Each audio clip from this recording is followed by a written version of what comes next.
خداوند یسوع مسیح میں آپ سب کی سلامتی ہو۔ کیا آپ یہ جاننا چاہتے ہیں کہ آپ کی دعاؤں کا جواب کیوں نہیں ملتا؟ کیا آپ یہ جاننا چاہتے ہیں کہ حقیقت میں مجھے کس طرح دعا کرنی چاہیے تاکہ میری دعا کا جواب ملے؟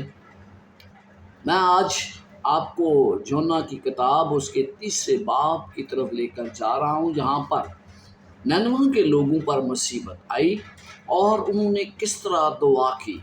ہم نبی کے بارے میں بھی سیکھیں گے کہ اس نبی کی سوچ کیا تھی جب وہ نینوے کے شہر میں پہنچا۔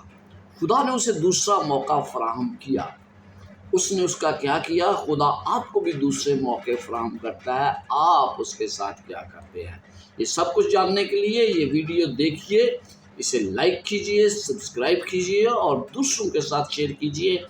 کیا جانے خدا کس کی زندگی میں اس پیغام کو پہنچانا چاہتا ہے۔ تو آئیے خداوند سے دعا کرتے ہیں کہ ہم اس میں کامیاب ہوں، جو ہمارا مقصد ہے کہ ہم دوسروں تک خدا کا پیغام پہنچا سکیں۔ آئیے میرے ساتھ دعا میں شامل ہوں۔ آسمان زمین کے خالق اور مالک، ہماری زندگیوں کے بانی، ہم تیرا شکر کرتے ہیں کہ تو نے خداوند آج ایک بار پھر ہمیں یہ موقع فراہم کیا کہ ہم تیرے پیغام کو دوسروں تک پہنچا سکیں، اور آج کی یہ ویڈیو خداوند جن لوگوں تک پہنچے ان سب کے لیے یہ باعث برکت ٹھہرے۔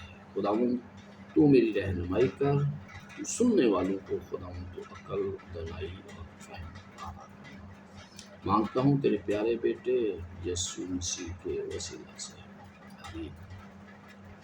بائبل مقدس میں جب ہم یونا کی کتاب اس کا 3 باب پڑھتے ہیں، اور آج کا یہ پیغام صرف اور صرف 3 باب تک محدود ہوگا۔ ہم اس کی 10 آیات ہیں اور ہم ان تمام پر غور کریں گے۔ لکھا ہے بائبل مقدس میں، اور خداوند کا کلام دوسری بار یونا پر نازل ہوا۔ اب جانتے ہیں کہ یونا خدا سے بھاگ رہا تھا، خدا کے خلاف اس نے بغاوت کر دی۔ خداوند ایک طرف اسے کہہ رہا تھا لیکن وہ دوسری طرف جانا چاہتا تھا، اور بعض اوقات ہمارا بھی یہی حال ہوتا ہے کہ خدا ہمیں ایک کام کرنے کے لیے کہتا ہے، لیکن ہمارے پاس جو ایویڈنس ہے، جو ہمارے پاس معلومات ہوتی ہیں، اس کے مطابق وہ کام ناممکن ہوتا ہے۔ ہم بھی بغاوت کرتے ہیں۔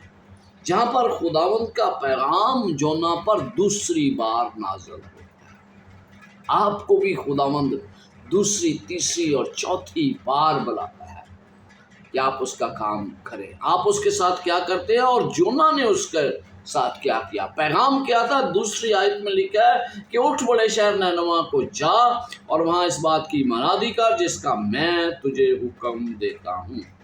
تب یونا خداوند کے کلام کے مطابق اٹھ کر نینوے کو گیا، اور نینوے بہت بڑا شہر تھا، اس کی مسافت 3 دن کی راہ تھی۔ اور یونا شہر میں داخل ہوا اور 1 دن کی راہ چلا۔ اس نے منادی کی اور کہا 40 روز کے بعد نینوے برباد ہو جائے گا۔ اب آپ دیکھتے ہیں، جب اس کو دوسرا چانس ملا تو اس نے جا کر نینوے شہر میں منادی کی۔ نینوے شہر بہت بڑا شہر تھا اس وقت کے مطابق، وہاں پر 1,20,000 لوگ آباد تھے۔ اس سے آپ اندازہ لگا سکتے ہیں کہ اس شہر کے لوگوں کے لیے خدا بہت فکر مند تھا، اگرچہ وہ بت پرست تھے۔ اس سے آپ کو کیا سبق اور مجھے کیا سبق ملتا ہے؟ کہ خدا ہر شخص کو بچانا چاہتا ہے، چاہے وہ اس کی پیروی کرتا ہے یا نہیں کرتا، چاہے وہ بت پرست ہے، چاہے وہ کسی اور مذہب سے تعلق رکھتا ہے۔ خدا ہر ایک کو بچانا چاہتا ہے، کیونکہ وہ بچانے کے مشن پر چل رہا ہے۔ تو اس لیے جب اس کو پیغام ملا، وہ گیا۔ نینوے کی مسافت لکھا 3 دن کی راہ تھی، اور وہ وہاں پہنچا اور اس نے 1 دن پورے نینوے میں منادی کر دی۔ پتہ نہیں پوری جگہ پہنچا یا نہ پہنچا، لیکن لکھا ہے کہ 1 دن کی راہ چلا، اس نے منادی کی اور کہا 40 روز کے بعد نینوے برباد ہو جائے گا۔ یہ اس کا پیغام تھا۔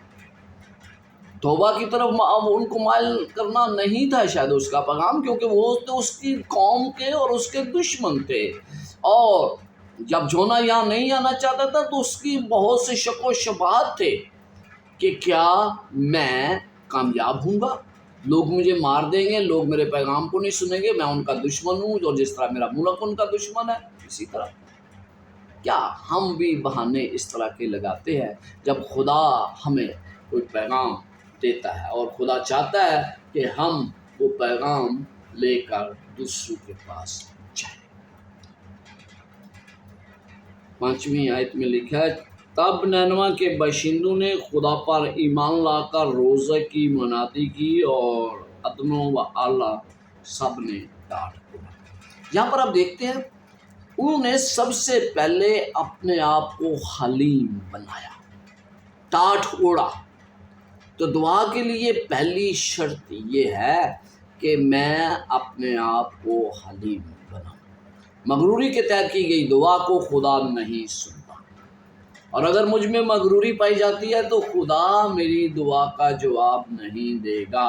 نینوا کے لوگوں نے سب سے پہلے اپنے آپ کو حلیم بنایا، پھر انہوں نے روزہ کی منادی کی، یعنی کہ روزہ رکھا جائے۔ دوسری بات یہ کہ روزہ کی منادی اور پھر اعلیٰ ادنا ایک ہی صف میں کھڑے ہوئے، یعنی کہ اپنے آپ کو برابری کی سطح پر لے آئے۔ یہ 3 باتیں یہاں پر آپ نے یاد رکھنی ہے۔ پہلی بات یہ کہ مجھے اپنے آپ کو حلیم بنانا ہے، دوسری بات یہ کہ مجھے دوسروں سے اعلیٰ نہیں سمجھنا اپنے آپ کو، اور تیسری بات یہ ہے کہ روزہ رکھا جائے۔ اور لکھا ہے بائبل مقدس میں 6 آیت، اور یہ خبر نینوا کے بادشاہ کو پہنچی، وہ اپنے تخت پر سے اٹھا اور بادشاہی لباس کو اتار ڈالا اور ٹاٹ اوڑھ کر راکھ پر بیٹھ گیا، اور بادشاہ اور اس کے ارکان دولت کے فرمان سے نینوائی میں یہ اعلان کیا گیا اور اس بات کی منادی ہوئی کہ کوئی انسان یا حیوان، گلہ یا راما کچھ نہ چکھے اور نہ کھائے پیے۔ جب بادشاہ کو پتہ چلا تو وہ بھی اپنے آپ کو برابری کی سطح پر لے آئے۔ بائبل مقدس میں ہمیں اپنے آپ کو دوسروں سے افضل نہیں کرتا۔ جب بنی اسرائیل لوگ عبادت کرتے تھے، کفارے کے دن کھڑے ہوتے تھے، سردار کہن پاک کے مقام میں جاتا تھا تو تمام لوگ ایک ہی صف میں کھڑے ہو کر ٹاٹ اوڑھ کر دعا کرتے تھے۔ اس میں موسیٰ بھی اسی جگہ کھڑا ہوتا تھا جہاں پر دوسرے لوگ۔ تو یہاں پر آج ہمیں اپنے آپ کو برابری کی سطح پر لانا ہے، اور یہاں بادشاہ نے، اس کی کابینہ نے، تاکہ تمام لوگ روزہ رکھیں، حتیٰ کہ انہوں نے جانوروں سے بھی روزہ رکھوا دیا۔ پتہ نہیں یہ کرنا چاہیے یا نہیں کرنا چاہیے، لیکن جتنا ان کو علم تھا انہوں نے اس کے مطابق کیا جتنا وہ سوچ سکتے تھے۔ اور لکھا ہے، لیکن انسان اور حیوان ٹاٹ سے ملبس ہوں اور خدا کے حضور گلہ زاری کریں، بلکہ ہر شخص اپنی بری روش اور اپنے ہاتھ کے ظلم سے باز آئے۔ یہاں پر کیا منادی کی گئی کہ ہر شخص ٹاٹ اوڑھے، برابری کی سطح پر خدا کے آگے گھڑ گھڑائے،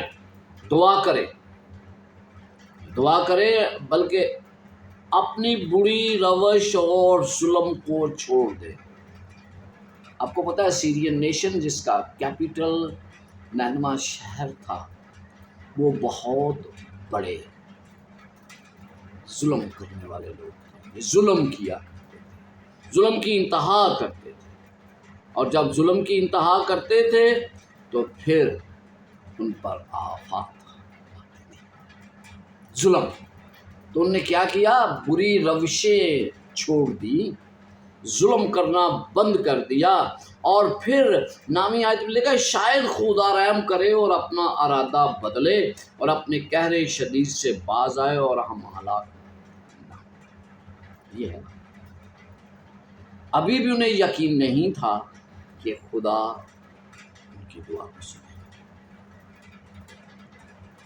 تمام باتیں انہوں نے کی. انہوں نے کیا کیا؟ اپنے آپ کو حلیم بنایا، اپنے آپ کو برابری کی سطح پر لے آئے، اور پھر انہوں نے روزہ رکھا. تمام لوگوں نے اپنے آپ کو خدا کے حضور گرایا، اس سے دعا کی، ظلم سے باز آئے اور بری روشوں کو چھوڑ دیا. تو یہ باتیں ہیں جو ضروری ہیں جب ہم خدا ان سے دعا کرتے ہیں. تو 10ویں آیت میں جب خدا نے ان کی یہ حالت دیکھی کہ وہ اپنی بری روش سے باز آئے، تو وہ اس عذاب سے جو اس نے ان پر نازل کرنے کو کہا تھا باز آیا اور اسے نازل نہ کیا. کیا لکھا ہے؟ جب خدا نے ان کی یہ حالت دیکھی کہ وہ اپنی بری روش سے باز آئے.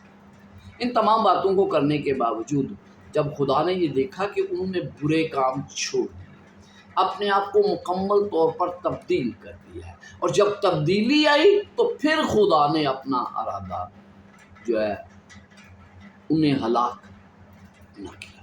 ارادہ بدلا نہیں میں کہہ سکتا، اس لیے کیونکہ خدا تو پہلے سے یہ طے کر چکا تھا کہ اگر وہ توبہ کریں گے تو ان کے لیے معافی ہے. اسی طرح آپ کے لیے اور میرے لیے بھی معافی ہے، اور ہماری دعائیں بھی سنی جائیں گی جب ہم اپنی بری روشوں کو ترک کریں گے.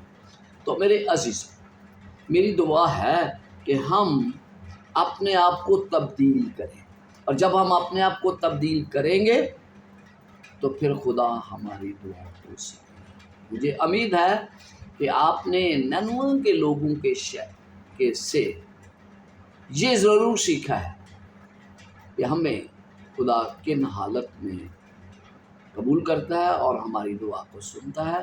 اور نینوے کی لوگوں کی مثال ہمارے سامنے ہے. کوئی ہدیہ نہیں لائے، کوئی قربانی نہیں چڑھائی، بلکہ انہوں نے اپنے آپ کو پیش کر دیا، اور خدا نے ان کی دعا کو سنا، اور 40 روز میں جس شہر کو ہلاک ہونا تھا، برباد ہونا تھا، وہ شہر بچ گیا. آپ بھی خدا کے ارادے کو اپنے لیے موضوع بنا سکتے ہیں. تو آئیں ہم خدا ان سے کن حالات میں بھی ہوں ان سے دعا کریں اور ان شرائط کو پورا کریں تاکہ آپ کی دعا کو سنا جائے. جب ہم اپنی بری روشوں کو ترک نہیں کرتے، اپنے اندر تبدیلی نہیں لاتے، تو خدا ہماری دعاؤں کو نہیں سنتا. کیونکہ میں نے بہت سے لوگوں کو یہ کہتے سنا ہے، میں بہت دعا کرتا ہوں، کیا میں اپنے آپ میں تبدیلی بھی لا رہا ہوں یا نہیں؟ اگر تبدیلی نہیں لا رہا تو دعا نہیں سنی جائے گی. خدا آپ کے ساتھ اور آپ کو بڑھائے.